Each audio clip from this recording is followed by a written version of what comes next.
नमस्कार। आजको सत्संगमा चाहिँ मैले ओम स्वामी सुने।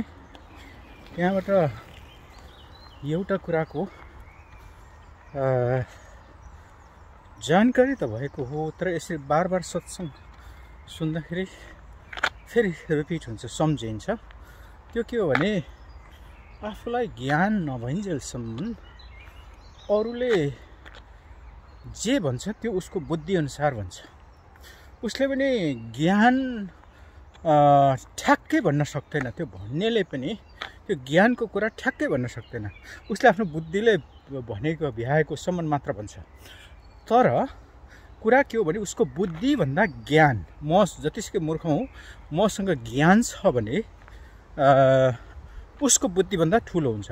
भनेको के हो भने जसले जतिसुकै अर्थ लगाए पनि ज्ञानभन्दा ठुलो हो। त्यसैले ज्ञान चाहिँ आफूले प्राप्त गरेपछि मात्र सत्य थाहा हुन्छ भन्ने कुरा चाहिँ ओम स्वामीले गर्नुभएको छ।